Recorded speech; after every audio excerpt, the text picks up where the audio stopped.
Salut tout le monde, c'est Goroskipi.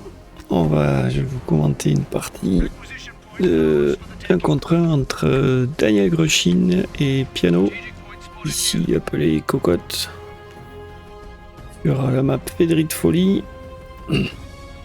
Donc d'un côté on a le Lord Général, garde impériale, qui part direct sur une sentinelle. Et en face on a la race qui n'existe que dans le Elite Mode, donc le Demon Hunter en héros, avec la race Ordo Malleus ou les Chevaliers Gris ou Chevaliers Errants ou Grey Knights, vous appelez ça comme vous voulez.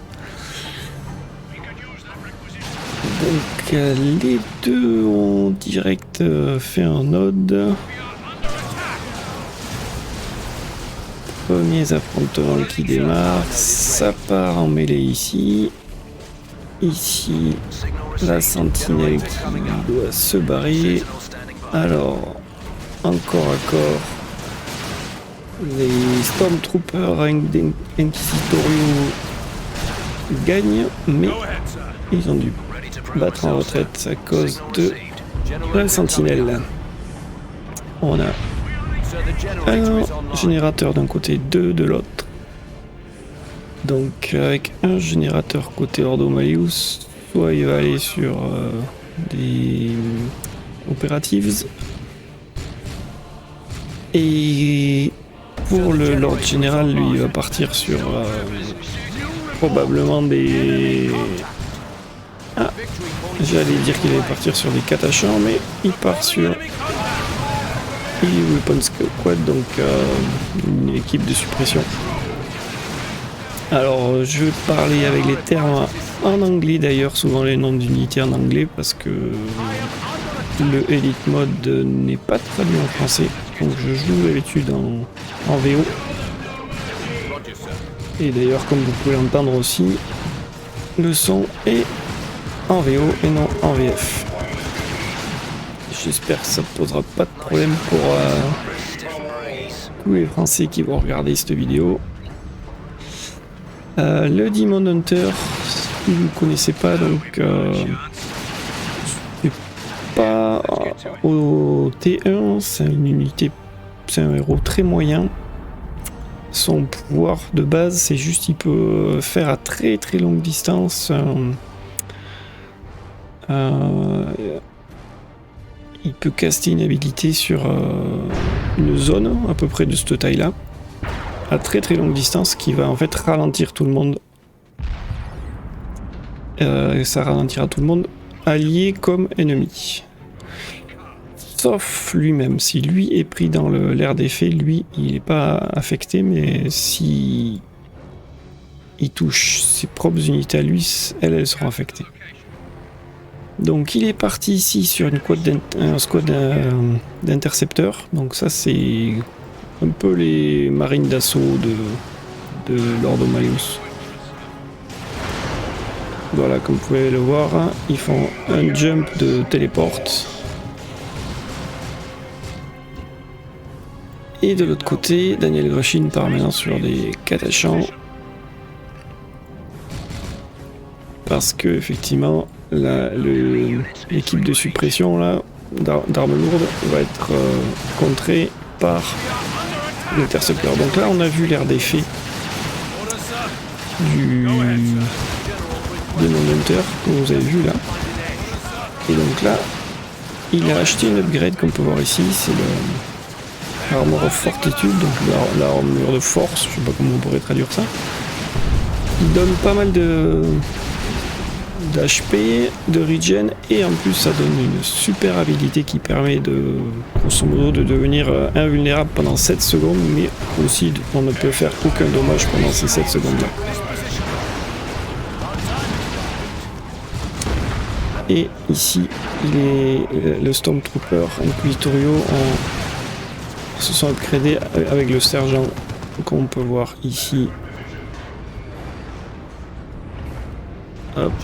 C'est une unité en plus, c'est un sergent qui ne meurt pas, la dernière unité de l'escouade à mourir, et ça rajoute aussi une grenade à fragmentation qui explose directement.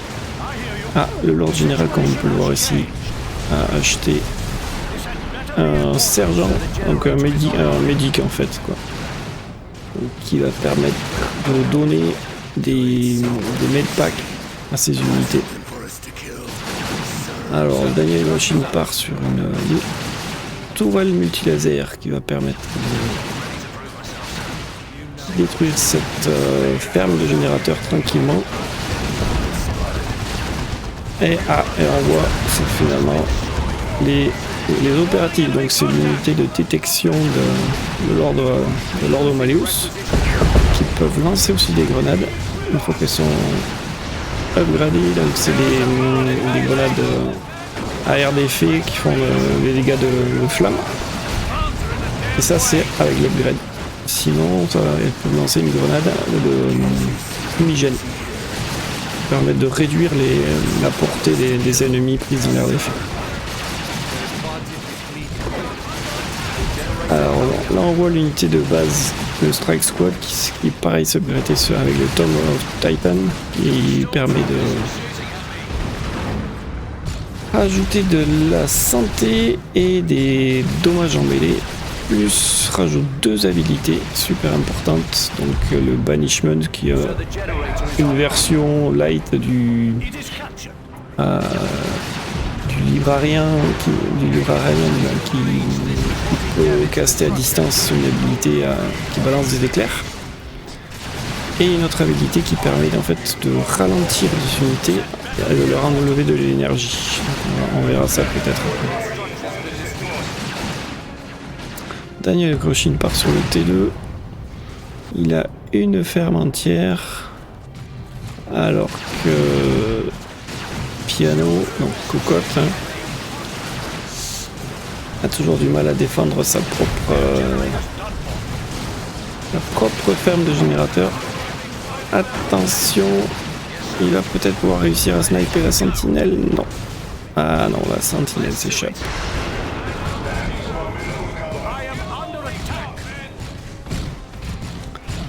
Le Lord Général qui, comme je peux vous le rappeler, est la seule unité de jeu qui peut... le seul héros qui peut racheter ses propres unités en fait, comme on peut le voir. Et du coup ça le rend très... un peu limite un tank quoi. Grâce à ça quoi. Et en plus il a à l'heure actuelle il a 100% de précision en mouvement. Avec son bolter.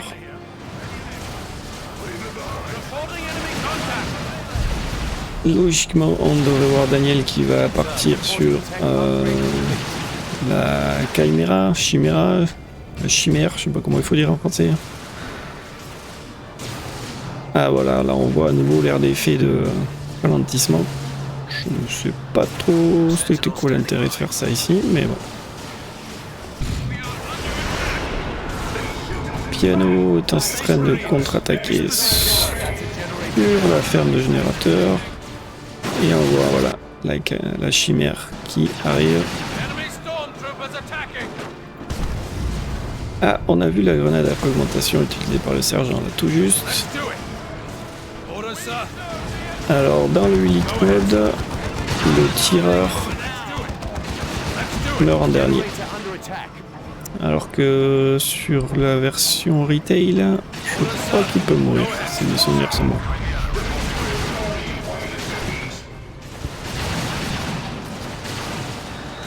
Piano par T2 maintenant. Au niveau des points de victoire, c'est à peu près identique. Au niveau des ressources, comment on a 2 points de réquisition. Et d'un côté, 2 de l'autre, donc c'est à peu près égal. Et la même population de 2 côtés, donc les ressources sont à peu près égales en ce moment au niveau de la réquisition et au niveau du power. Là, mais pareil, ça revient à peu près égal à maintenant. Donc, qu'est-ce que Piano va prendre au T2 pour contrer la chimère? Je pense qu'il va partir donc sur l'unité de l'escouade de purgation, à mon avis. On va bien voir ça de suite. Ou alors un rhino. Peut-être un rhino plutôt. Ouais, plutôt un rhino. Donc Lordo Malleus a accès à un rhino au T2. Donc c'est comme le Razorback des Space Marines, sauf qu'il n'est pas... Il n'y a pas d'arme par défaut dessus. Il y a juste un Space Marine qui peut tirer dessus. Mais là, comme on voit, il est plutôt parti sur une purgation. Et donc le rhino de Lordo Malleus peut être upgradé avec un bolter lourd. Donc il devient un peu comme le Razorback Space Marine ou avec un double laser, canon laser. Donc là, il a choisi plutôt de partir sur le purgation et il part sur le conversion beamer, qui est l'équivalent du laser des Space Marines, des Devastator Space Marines. Alors au niveau des ressources, là par contre, ça doit plus être la même. Daniel Groshin doit être... Voilà. Daniel a de bien meilleures ressources maintenant que Piano. Donc ça va commencer à devenir compliqué pour lui. Il va falloir qu'il contre tout ça. Heureusement pour lui, au niveau des points de victoire, c'est toujours à peu près égal. Et en plus, Daniel a pris position sur la partie haute de cette map qu'on peut voir ici. Donc oui, on a des escaliers ici, ici, là. Et deux petits aussi par l'arrière.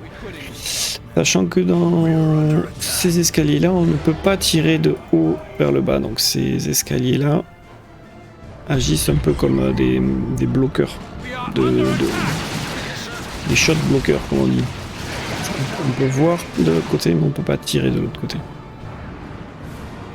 Alors le conversion beamer là qu'on voit ici, il faut savoir que il ne ralentit pas les véhicules par défaut. Il faut activer une habilité qui va consommer son énergie pour que ça ralentisse les véhicules une fois que ça touche. Par contre, il y a une grosse différence entre le conversion beamer et le canon laser des Space Marines. C'est que voilà, là il a activé l'habilité. Voilà, on voit il perd de l'énergie et la sentinelle a été ralentie. Par contre, voilà, Daniel contre avec un barrage basilisque, donc il n'a pas le choix, il doit battre en retraite. Et donc comme je disais, le conversion beamer, la grosse différence c'est que plus il tire loin, plus il fait de dommages. Donc il faut vraiment réussir à s'en servir de telle sorte à tirer le plus loin possible. L'inconvénient c'est que si on tire de loin, le véhicule peut s'échapper plus facilement. Ah, GG. Ah non, joke. Piano a fait une blague. Et voilà, il part sur le rhino parce qu'il n'arrive pas à contrer la sentinelle et la chimère. Donc il est parti sur un rhino qui à mon avis va être, donc on peut le voir ici, le rhino avec un Stormbolter, un Space Marine avec un Stormbolter dessus, et il est en train de l'upgrader avec un canon laser. Et voilà le canon laser. Alors le canon laser a un gros inconvénient sur le rhino, c'est que dès que vous faites bouger le rhino, il a tendance à viser les unités d'infanterie. Donc c'est un peu...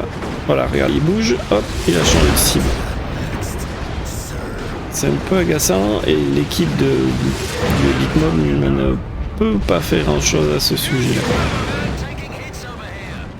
Alors,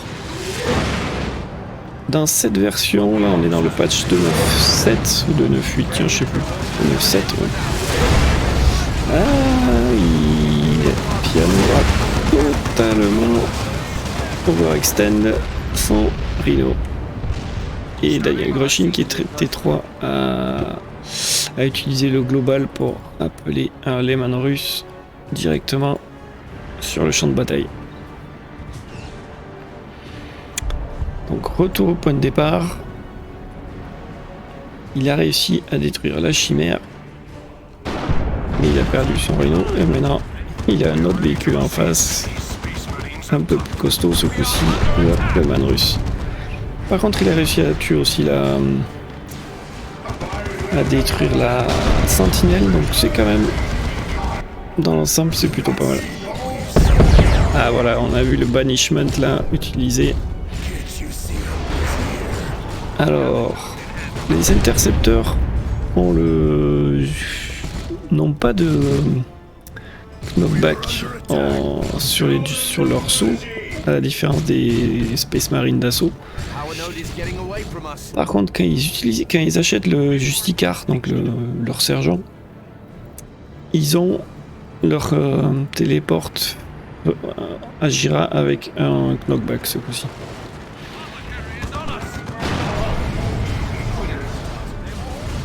Par contre, il faut faire très attention sur l'Ordo Malleus avec les sergents, c'est que, à la différence des autres races, leurs sergents n'ont pas de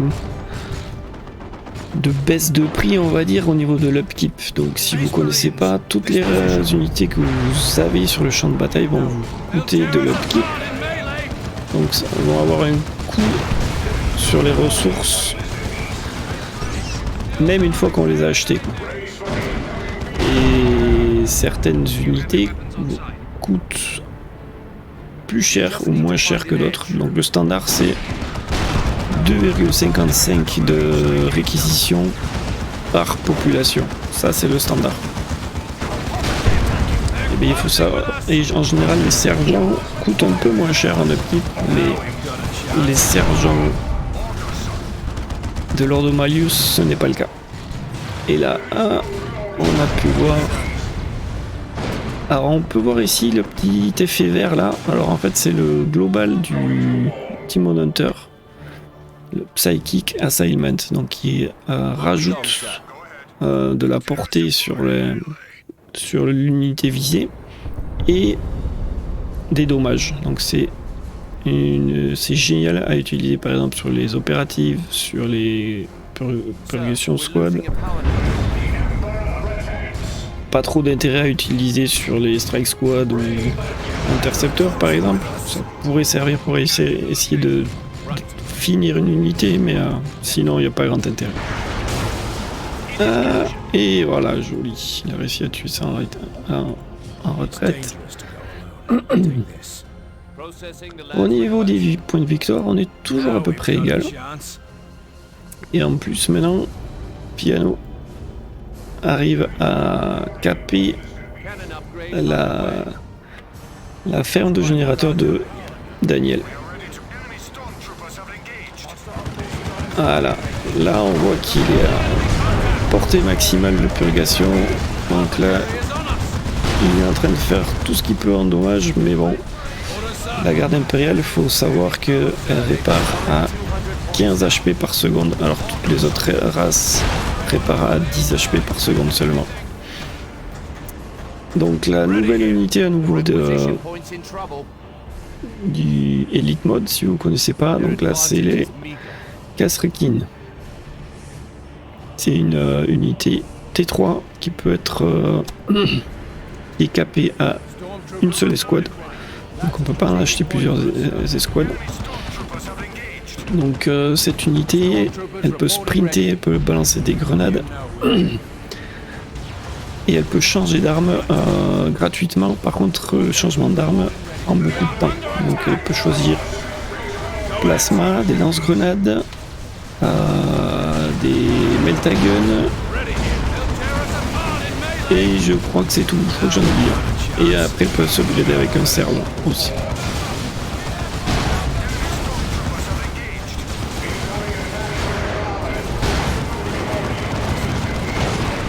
Au niveau des upgrades, on a toujours qu'une upgrade pour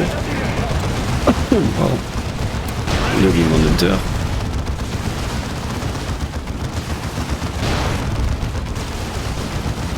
Là vous voyez qu'il était invulnérable pendant 7 secondes, sauf que maintenant, voilà, il faut qu'il batte en retraite. Donc sur cette map, Fédric Fouly, vous pouvez le constater, donc cette position, tenir cette position là, ici, toute cette partie, ça peut vous faire gagner la partie en général.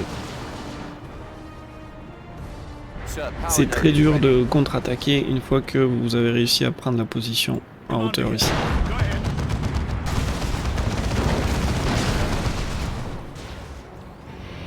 Donc, Piano part sur un Dreadnought. Pourquoi pas? Parce qu'il n'y a plus d'anti-véhicule ici, à part le tank en lui-même, qui d'ailleurs a un upgrade Vanquisher. Donc, grosso modo, ça rajoute de la portée. Et il devient plus efficace contre les véhicules. Donc là, voyons, il part sur une upgrade de Multimelta, donc ça devient une unité totalement anti-véhicule. S'il arrive à porter les mains russes, normalement le 2 mains russes devrait mourir. On va voir ce qu'il en est. Alors il jump sur les Castrekines. Ça y est. Ah, il a acheté un autre purgation avec des petits lancers. Ici ça tire sur le véhicule. Le main russe là il va mourir maintenant. Il est mort. Et voilà.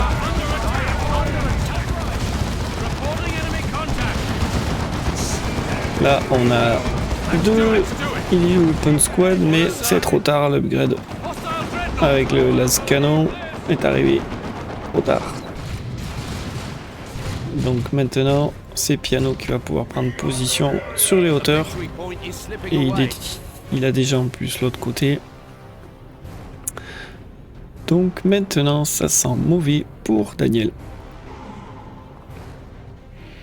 Alors peut-être il aura bientôt assez, oui, pour appeler un nouveau le man russe, je pense, avec le global du Lord Général, mais il lui manque de la réquisition. Je me souviens plus du prix exact. En tout cas, il a assez de raids.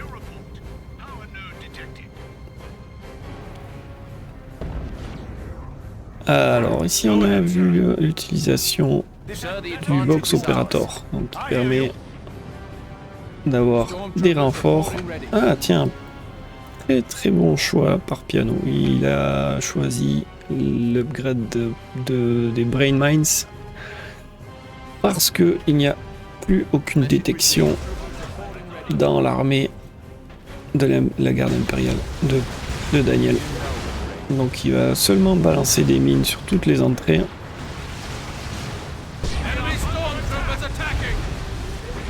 Et voilà, à nouveau des mines.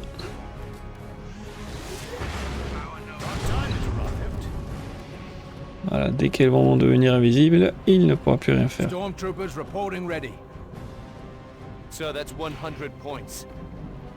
On a le Strike Squad ici qui défend le point de victoire du côté est et il devrait pouvoir le défendre sans aucun problème, mais Daniel n'a plus le choix, il faut qu'il attaque maintenant parce que comme vous pouvez le voir, il y a 3 points de victoire qui sont capés et il ne reste plus beaucoup de temps, donc c'est probablement le dernier push qu'on voit. Et voilà, des mines aussi qui ont été posées ici. Voilà, le purgation avec les Psy Lancers, qui est une unité surpuissante, spécialement en plus avec le global du Manhunter qui n'a pas été utilisé d'ailleurs.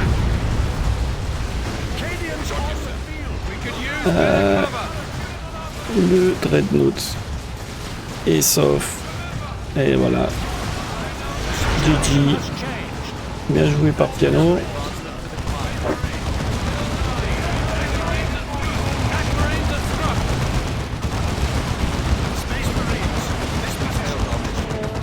Et voilà, GG. Donc, je vais essayer de caster des games comme ça en français. C'est pas dans mes habitudes. D'habitude, je stream sur Twitch en anglais parce que Dawn of War 2, c'est plus un peu une toute petite communauté et pas trop, très peu de français, donc autant y met pour tout le monde, mais voilà, je vais essayer de caster quelques games sur YouTube et puis on verra bien ce que ça donne. Voilà. Et bien je vous dis à la prochaine pour un nouveau cast de Dawn of War 2 Elite Mode. Allez, salut tout le monde. On va quand même regarder les résultats de fin partie. J'ai oublié ce léger détail quand même. J'aime bien faire des fausses annonces de fin de stream ou de vidéo. Je fais souvent ça. Voyons voir quels vont être les résultats.